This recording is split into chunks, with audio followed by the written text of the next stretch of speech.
غیرتی ہم دو سنا میں نہ کر جانا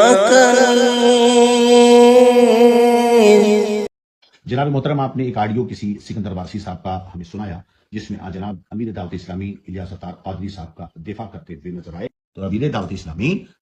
میت، زی روح اور غیر زی روح، جاندار اور غیر جاندار کا فرق نہیں سمجھ پائے اور فتح رضویہ کی عبارت سمجھنے بیٹھ گئے، اور سکندر وارسی صاحب بھی اسی جہالت میں رہے، اسی لیے اتنی بڑی علمی خیانت کر دی۔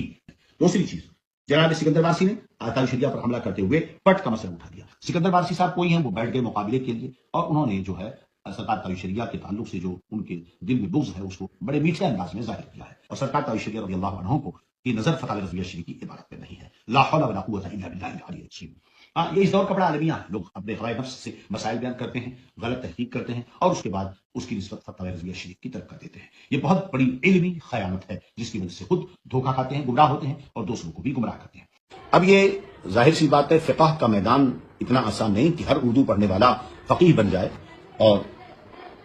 فقہ کی باریکیاں اور کتب فقہ کو نہ سمجھنا اور فتح رضویہ شریف کو سمجھنا یہ اتنا آسان کام نہیں۔ بہت سارے لوگ تو اس کی عبارتیں نہ پڑھ سکے۔ الحمدللہ رب العالمین، الصلاۃ والسلام علی سید الانبیاء والمرسلین، اما بعد، فاعوذ باللہ من الشیطان الرجیم، بسم اللہ الرحمن الرحیم۔ قال اللہ تبارک و تعالی وفوق کل ذی علم علیم، قال رسول اللہ صلی اللہ تعالی علیہ وآلہ وبارک وسلم، اللہم انی اعوذ بک من علم لا ينفع ومن قلب لا یخشع، من یرید اللہ بہ خیرا یفقہ فی الدین، صدق اللہ العظیم۔ آج سے کچھ دن پہلے سوشل میڈیا کے اوپر میری ایک ویڈیو میت کی تصویر کے تعلق سے آئی تھی، جس کے اندر میں نے یہ جملہ کہا تھا کہ اعلیٰ حضرت عظیم البرکت نے میت کی تصویر کو فتاوی رضویہ میں جائز کہا ہے، اور ساتھ ہی میں نے یہ بھی کہا تھا کہ تاج الشریعہ نے اس بات کا اگر انکار کیا ہے تو عین ممکن ہے کہ تاج الشریعہ علیہ رحمہ کی نگاہ سے وہ عبارات نہ گزری ہوں یا حضرت کی علم میں وہ بات نہ ہو۔ ساتھ ہی میں نے یہ جملہ بھی بولا تھا کہ کسی عالم دین کی لکھی ہوئی تمام کتابیں اسی خاندان کے عالم دین کو اے سے لے کر زیڈ تک ساری لائن با لائن یاد ہوں، حفظ ہوں، ایسا ضروری نہیں ہوتا۔ میری ان باتوں کو لے کر اور اس مسئلے کو لے کر اہل سنت کے اندر، بعض اہل علم کے اندر بھی یہ معاملہ رہا کہ انہوں نے اس کو غلط ٹھہرایا، مسئلے کو مسئلے کی بنا پر غلط ٹھہرایا، اور میرے ان جملوں کو جو میں نے تاج الشریعہ علیہ رحمہ کے تعلق سے کہے اس کو کہیں نہ کہیں حسد کا نام یا پھر بے ادبی کا نام، حملہ کرنے کا نام دیا۔ جب یہ ویڈیو کلپ بعض اہل علم پر گئی، ہمارے اہل سنت کے بڑے علماء اکرام پر، تو بعض کے تحریری الفاظ مجھ تک پہنچے کہ انہوں نے اس بارے میں کیا فرمایا ہے۔ وہ تحریری الفاظ کا مرکب جو ہے وہ یہ تھا کہ کسی نے یہ کہا کہ فلاں تو جاہل ہے، اس کو کیا پتہ، فلاں کے جاہل کے سمجھنے میں، حوالہ سمجھنے میں فتاوی رضویہ کے جو ہے وہ خطا ہوئی ہے، فلاں تو یوٹیوب کا مولوی ہے، فلاں کو زیادہ توجہ دینے کی ضرورت نہیں، یا ہم اس کو لائق توجہ نہیں سمجھتے۔ تو اس طریقے کے معاملات ہمارے علماء اہل سنت کے یعنی تاثرات میرے متعلق تھے کہ میں نے جو فتاوی رضویہ کا مسئلہ بیان کیا، اگرچہ اگر اس میں مجھ سے خطا ہے تو یہ ان کا جو ہے وہ میری اصلاح کا طریقہ تھا کہ فلاں جاہل کو کیا پتہ، فلاں تو یوٹیوب کا مولوی ہے۔ مجھے یوٹیوب کے مولوی سے سمجھ نہیں آیا کیا مراد ہے۔ اگر یوٹیوب پہ آنا ہی یوٹیوب کا مولوی کہلاتا ہے تو آڈیو بیان بھی یوٹیوب پہ بہت سارے علماء کے آتے ہیں، اور اگر پیسہ کمانا مراد ہے تو اس کے بارے میں پہلے تحقیق کرنی چاہیے کہ ہمارا چینل ایڈ فری ہے۔ اور اس میں بہت سارے نام تھے لیکن میں نام لینا نہیں چاہتا، لیکن ہو سکتا ہے ایڈمن نے یہ باتیں اپنے پاس سے لکھ دی ہوں، یا پھر یہ باتیں ریئل میں ایڈمن کو کال پہ یا واٹس ایپ پہ ان لوگوں نے یعنی ان علماء نے بولی ہوں۔ اور ٹھیک ہے، کسی کو قابل توجہ نہ سمجھنا، فلاں جاہل ہے، اس کو سمجھ نہیں آیا حوالہ، یا فلاں کی باتوں پہ دھیان دینے کی ضرورت نہیں ہے، یا وہ اسی طریقے سے غلط مسائل بتاتا ہے وغیرہ وغیرہ۔ ان میں ایک نام وہ بھی ہے کہ جنہوں نے اپنے غلط مسئلے سے توبہ رجوع ہماری توجہ دلانے کے بعد کیا ہے، لیکن وہ حضرات بھی کہتے ہیں کہ ہم قابل توجہ نہیں ہیں۔ بہرحال یہ مسئلہ بھی نہیں ہے۔ میں فتاوی رضویہ کے اس مسئلے پہ جو مجھے پڑھنے سمجھنے میں غلطی ہوئی ہے میں اس پہ بھی ابھی آؤں گا، لیکن اس سے پہلے کچھ باتیں اہل سنت کے اندر میں رکھنا چاہتا ہوں، کیونکہ اللہ تبارک و تعالیٰ نے مجھے زبان دی ہے، اور حق بولنے کا بھی مجھے اختیار ہے، اور اپنی بات رکھنے کا بھی مجھے اختیار ہے۔ سب سے پہلے تو یہ سمجھنا چاہیے کہ قرآن پاک میں اللہ تبارک و تعالیٰ نے کہا کہ ہر علم والے پر ایک علم والا ہے۔ نبی پاک صلی اللہ تعالیٰ علیہ وسلم نے فرمایا کہ اللہ تعالیٰ جس کے ساتھ بھلائی کا ارادہ کرتا ہے اس کو دین کا فقیہ بنا دیتا ہے، دین کی سمجھ عطا کرتا ہے۔ اس بات میں کوئی دو رائے نہیں ہے کہ چاہے میں ہوں یا دنیا کا کوئی بھی مفتی ہو یا کوئی عالم ہو یا کوئی طالب علم ہو، مسئلے کو پڑھنے سمجھنے میں سب سے غلطیوں کے امکان اور چانس ہے،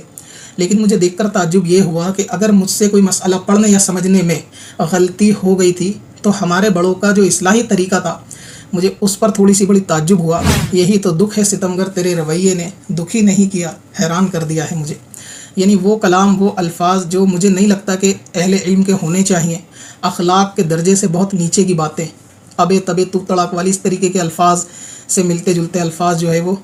بولے گئے۔ لیکن میں سمجھے یہ نہیں پا رہا کہ اگر اہل سنت میں کسی چھوٹے سے کوئی غلطی ہو جاتی ہے تو کیا ہمارے بڑوں کا یہی شفقت کا طریقہ ہے کہ بجائے اس کو بتانے سمجھانے کے اس کو اپنا دشمن سمجھ لینا اور لاٹھی ڈنڈے نکال لینا اور ان کے الفاظ ایسے تیروں کی طرح پیش کرنا کہ جیسے وہ اب کفر اور ایمان کا مسئلہ بن گیا، اس کا اسلام سے کوئی لینا دینا نہیں۔ میری اس بات سے بہت سارے لوگ اتفاق کریں گے کہ اگر چھوٹے سے غلطی ہوئی ہے تو وہ شفقت کا حقدار نہیں ہے، ایسا نہیں ہوتا۔ میں یہ 100% مانتا ہوں کہ مجھ سے لاکھوں چیزیں سمجھنے میں غلطی ہو سکتی ہے، لیکن اگر ہمارے بڑوں کو یہ چیز کی خبر مل گئی کہ فلاں کی سمجھنے میں غلطی ہوئی ہے تو وہ مجھ تک وہ بات اچھے لہجے، اچھے انداز میں شفقت کے طور پہ بھی تو بتا سکتے ہیں۔ اگر میں اس کو قبول کرنے سے، ماننے سے انکار کروں یا اپنے ہٹ دھرمی پہ اڑ جاؤں اور میں کہوں میں اس کو نہیں مانوں گا، نہیں سنوں گا، تب وہاں پر سختی یا اس طریقے کا معاملہ آتا ہے۔ لیکن ہوتا یہ ہے کہ آپ کسی بھی مسئلے کو، کوئی آپ کے اور ہماری سمجھ کا فرق ہوتا ہے تو اس کو ایسے حسد کا نام دے کے اور ایسے دشمنی کا نام دے کے پیش کیا جاتا ہے کہ گویا اب اس کے اندر معاملہ جو ہے وہ ہمارا دشمنی والا ہو گیا ہے۔ باقی علماء نے کہا کہ اس کو پڑھنے میں سمجھ نہیں آیا وغیرہ وغیرہ، انہوں نے حالانکہ وہ عبارت کو پڑھا نہیں، لیکن مفتی بدر الدین صاحب قبلہ خلیفہ تاج الشریعہ جو ہیں انہوں نے اس کو فتاوی رضویہ سے باقاعدہ کھول کے سمجھایا اور پڑھایا، پلس انہوں نے پرسنل طنز اور اٹیک بھی کیا، جیسا کہ آپ نے ویڈیو میں سنا کہ تاج الشریعہ کا حسد رکھنے والے، مطلب مجھے تاج الشریعہ کا ہی باغی بنا دیا، حسد رکھنے والے، تاج الشریعہ کی ذات پہ اٹیک کرنے والے، اور فلاں تو جہالت پہ بیٹھے ہیں، ان کو یہ نہیں پتہ وہ نہیں پتہ وغیرہ وغیرہ۔ علم فقہ کا میدان ایسا ہے کہ ہر کوئی نہیں سمجھ سکتا فتاوی رضویہ۔ میں صرف بہت عمر میں تقوی پرہیزگاری ہر اعتبار سے مفتی صاحب سے چھوٹا ہوں، لیکن میں اتنی سی بات کہنا چاہوں گا کہ مفتی صاحب قبلہ کو جو بھی علم آیا ہے یا جو انہوں نے سیکھا ہے، کیا وہ خود کی کوششوں سے یا خود کے کمال اور کرامت سے حاصل کیا ہے یا اس کے اندر اللہ تبارک و تعالیٰ کا کرم بھی شامل ہے؟ اگر آپ کا یہ عقیدہ ہے کہ اللہ تعالیٰ کے فضل و کرم سے ہی آپ نے علم سیکھا ہے تو پھر اللہ تبارک و تعالیٰ کا کرم آپ کے ساتھ ہی خاص ہے کہ اللہ تعالیٰ کا کرم کسی اور کو نہیں سکھا سکتا۔ اگر آپ یہ سمجھتے ہیں کہ علم فقہ کا میدان وہ نہیں ہے کہ ہر کوئی آدمی فقی بن جائے، بے شک یہ بات حق ہے کہ ہر کوئی آدمی فقی نہیں بن سکتا، لیکن کیا اللہ قادر نہیں ہے کہ وہ کسی اور کو بھی فقی بنا دے؟ یا پھر آپ کے گمان میں یہ چیزیں ہیں کہ جو سمجھیں گے وہ آپ ہی سمجھیں گے، یا جو مسئلہ حق ہوگا وہ آپ کے سینے پر ہی اترے گا، یا آپ کے سوا کہیں اور علم کو سمجھنے والا ہی نہیں ہے، یا اللہ بھی معاذ اللہ قادر نہیں کہ کسی اور کو سمجھا دے؟ تو آپ کی رائے صحیح، آپ کا معاملہ صحیح، کرم اللہ کا سارا آپ کے ساتھ، فضل اللہ کا سارا آپ کے ساتھ، جو کچھ خدا تعالیٰ سکھائے گا وہ آپ کو، جو کچھ صحیح سمجھیں گے وہ آپ ہی ہوں گے، ایسا تو بالکل نہیں ہے نا۔ تو ان باتوں سے، ان الفاظوں سے کہیں نہ کہیں ایسا امیجنیشن ہوتا ہے کہ جیسے کہیں نہ کہیں علم کے اندر جو ہے وہ تکبر جیسا معاملہ ہے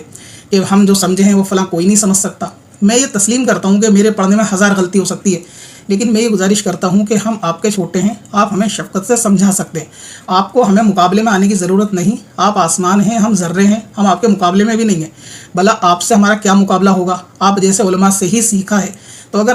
ہم کسی غلطی سے آگاہی ہونے کے بعد اگر آپ ہم سے محبت کے ساتھ بتا دیں، ہم تک بات پہنچا دیں، ہم اس کو تسلیم نہ کریں سر جھکا کے، تو ہماری غلطی ہے۔ لیکن آپ ہمیں کیوں تاج الشریعہ کا حاسد، باغی اور اس طریقے کے القاب سے لوگوں کے اندر معاملہ کرنے کی کوشش کرتے ہیں؟ اب یہ دیکھیں کہ پبلک بھی ان چیزوں سے مفتی صاحب کو ہی کہہ رہی ہے